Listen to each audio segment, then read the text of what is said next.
Okay, so I'm still happy to be here and to present. I'm looking forward to any comments you might have. Some of you have seen a version of this presentation before, but now, unless you've seen it in the recent months, it's now two papers joined together. So it used to be only one paper with this title. Now it's two of them merged, and the title is the same. I still have only 20 minutes to do this. So my name is Nickolas Gagnon, and this is a paper with my two co-authors, Christophe Bosmans and Anne. Chances are a pervasive feature of labor markets. If you think about decisions to hire, to promote, or to set the wages of workers, those chances may be fair or unfair for various reasons. And one prominent reason is gender discrimination. So you can think about this recent paper by Sarsens et al., looking at promotions for women in economics. You can also think about the job market more generally. So this is going to be an experiment that we're going to use with UK workers in the UK. From survey data, 80% of UK female workers believe that gender discrimination exists in the workplace. And if you look at US data, for instance, you'll have similar outcomes. We have this data here. 42% of US female workers believe that, not they believe, but they have experienced gender discrimination in their own workplace. There are two studies in there. The first one is the initial one. So in this one, we investigate experimentally the causal effect of unequal pay coming from two things. First, unfair chances based on an unspecified source, and then unfair chances based on gender discrimination. We look at the effect of those two things on the labor supply decisions of workers at a given wage. It's not about them having different incentives. Given a set of incentives, how do those two things affect labor supply? Then the additional study, study two, in this one, we examine in more details the reactions of men and women to gender discrimination. We look at the differences between implicit and explicit gender discrimination, and we look at the role of beliefs in the fact that you were discriminated. We look at the role of it in setting your labor supply. And we do this in an environment devoid of chances. So there's no chances in this part anymore. It's only about discrimination. A bit about the literature on equal wages. There's evidence that unequal wages for equal work reduce labor supply. So you have those three recent studies there. Eccentric procedural fairness. This is a big literature in economics. People can have a preference for having an equal chance, and this has been shown to influence equity judgments, but it's not something that has been explored in labor markets, which we do. Gender discrimination, again, a very large literature for economics.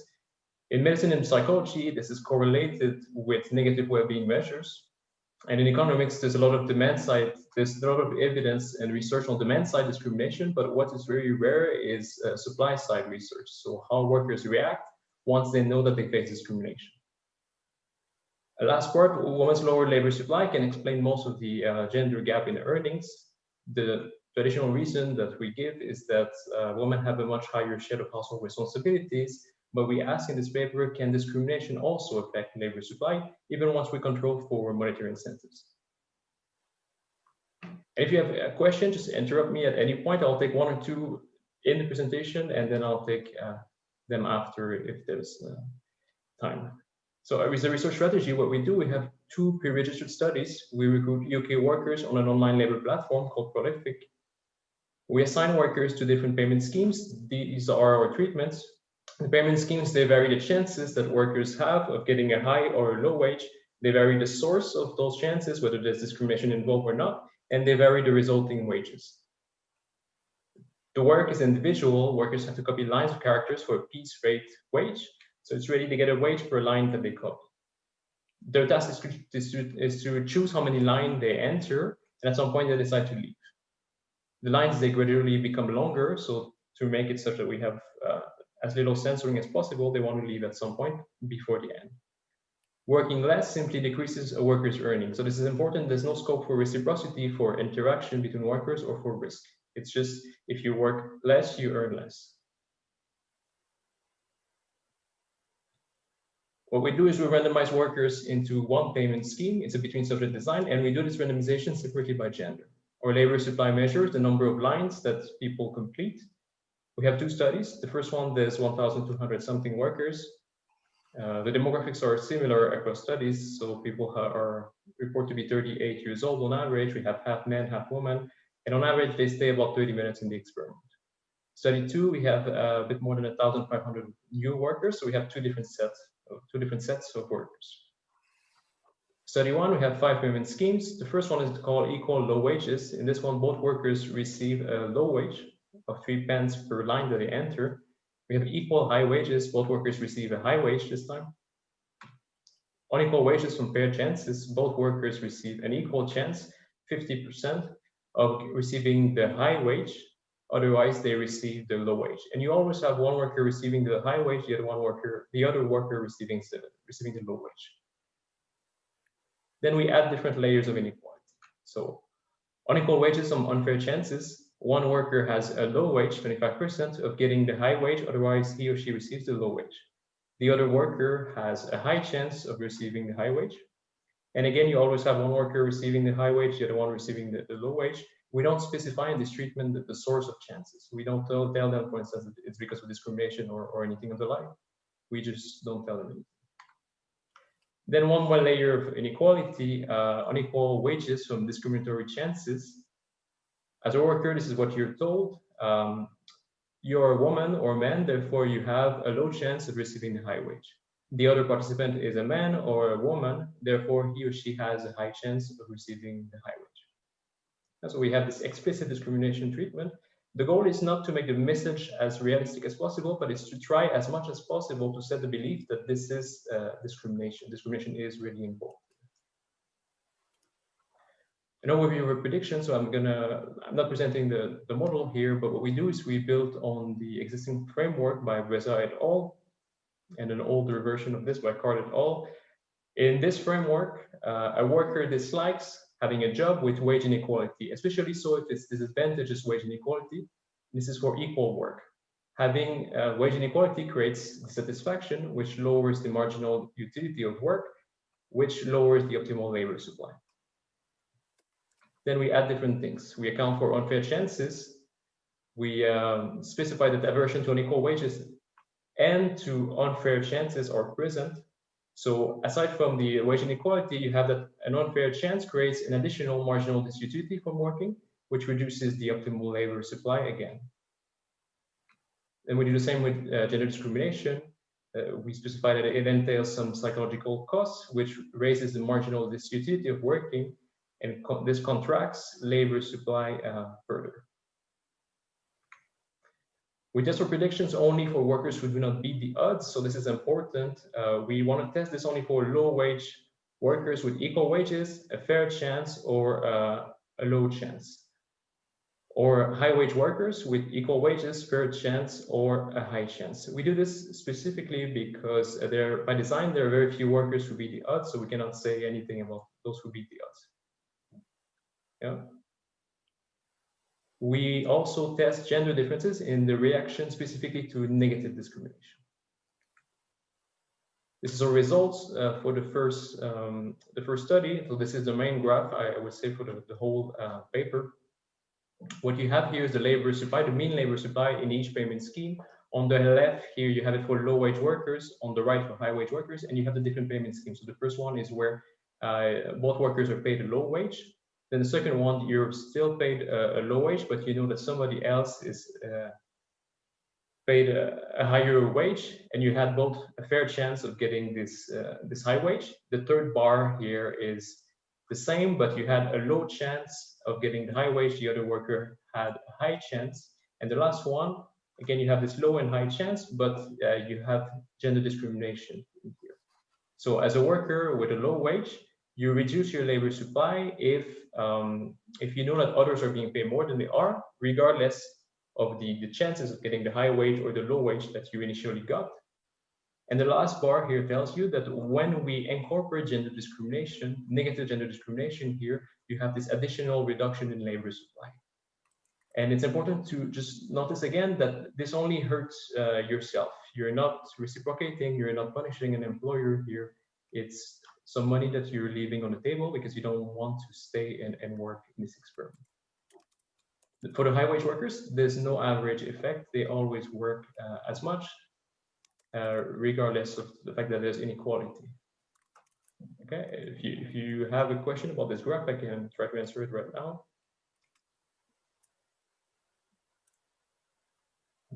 Okay, I'll go to the next slide. So result one is about those low-wage workers. So we find that discrimination reduces labor supply compared to all the other schemes that we investigate. So the effect is large in percentages, minus 22% compared to equal low wages, for instance, and you have the corresponding standard deviations, the corresponding effect sizes here. There's no effect of the distribution of initial chances.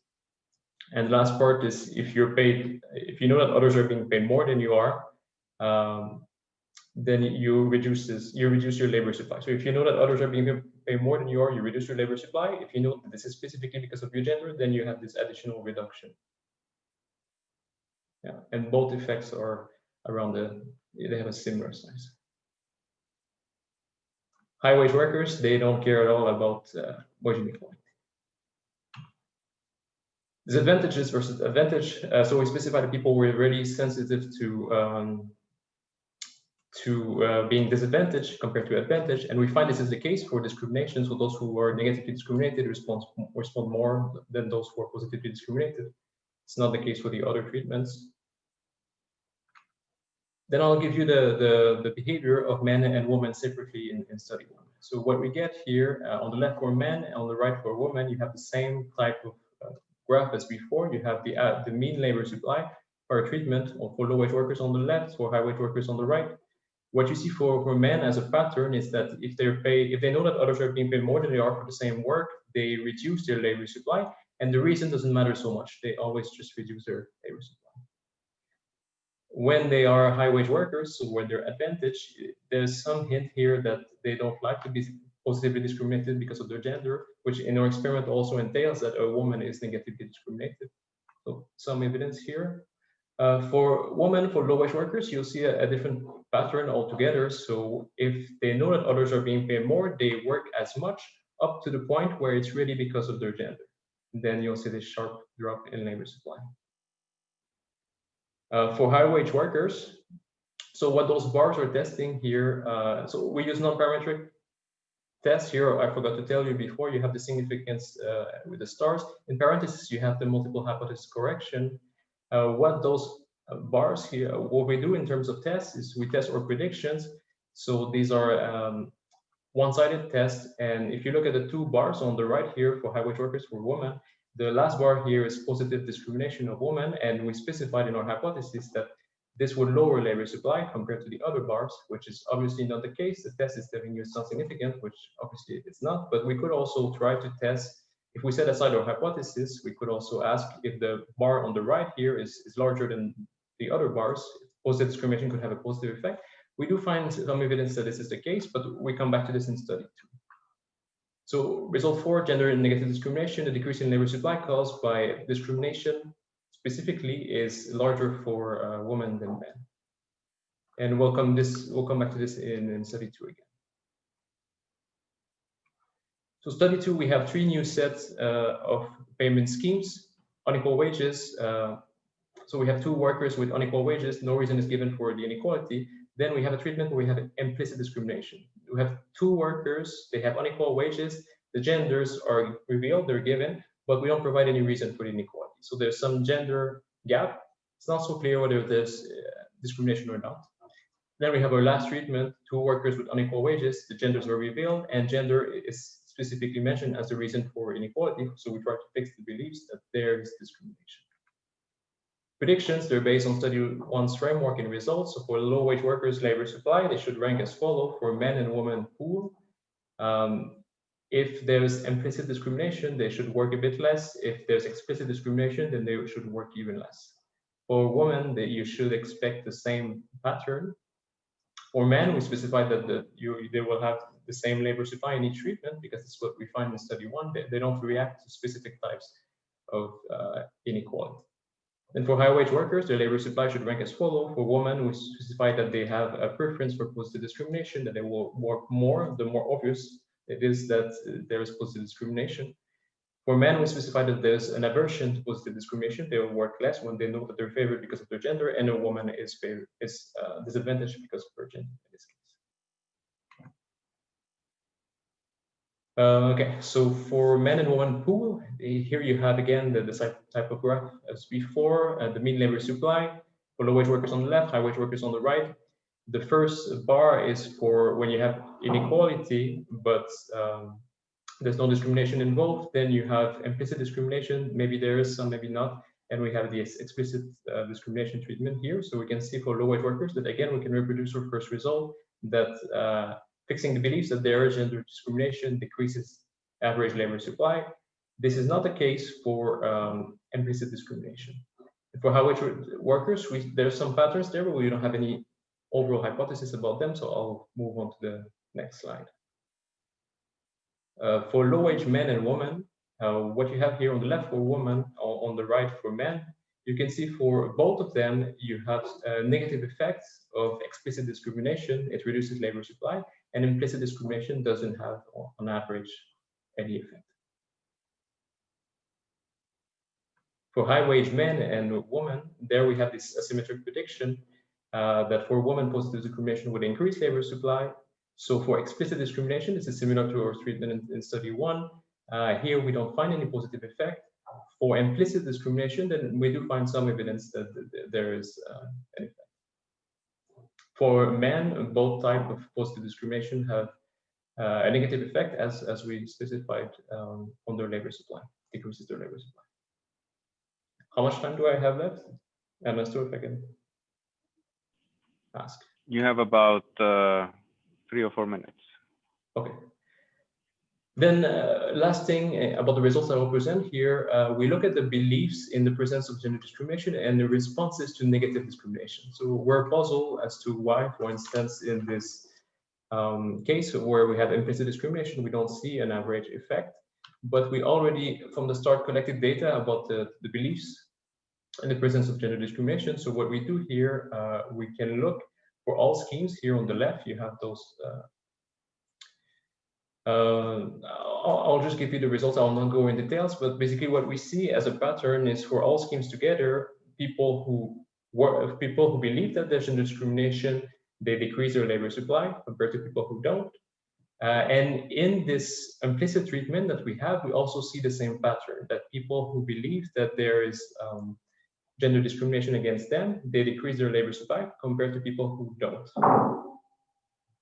Yeah, so we can reproduce this within our implicit discrimination treatment as well. I'll go for a short discussion about the fairness of chances. There's a large literature on eccentric fairness, and a potential issue that's pointed many times is dynamic inconsistency. So you might care a lot about fair chances before those chances are realized, but ex post, once they're realized, it's not so clear that you care about them. Still, in experimental economics, there are papers such as Bolton et al. Showing that eccentric chances do influence ex post behavior in the ultimatum game, for instance. In contrast, for workers in our experiment, we find no effect of chances on them. So a fair chance does not lessen the impact of having a disadvantageous wage. Discrimination in labor outcomes. The fact that women have a lower labor supply can explain most of the gender gap in earnings. This goes through 2 specific channels. Women are less present in high-pay occupations that typically demand long working hours. Think of a lawyer or professor, for instance. And then women work less hours and earn less even within those same occupations. The central explanation is that women have a much higher share of household responsibilities, and our results suggest that you can have also an alternative mechanism here. It could be that gender discrimination also lowers women's labor supply, even once you control for monetary incentives. So I'll give you an example of something that can happen, a self-fulfilling prophecy here. We have a young woman starting a job as a lawyer. She's willing to work extra hours as much as anyone else. The older partners promote similar young male lawyers over her repeatedly because they wrongly believe that being a woman, she's less willing to work extra hours, which is highly valuable to them. Unsatisfied, she chooses to not work extra hours whenever she can. And observing her behavior, the initial choice of partners is now validated. Their initially wrong belief now appears correct. So you can have those equilibria. As a conclusion, our paper, in it we suggest that our results suggest that the fairness of chances does not play a role in workers' labor supply decisions. We provide evidence for a new and for a novel supply side effect of gender discrimination in labor markets.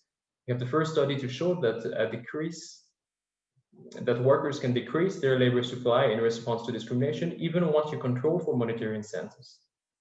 And this indicates a new reason for the lower labor supply of women, which is a prominent explanation of the gap in of the gender gap in earnings. Finally, the paper opens new avenues for research on workers' reactions to different types of discrimination. And thank you.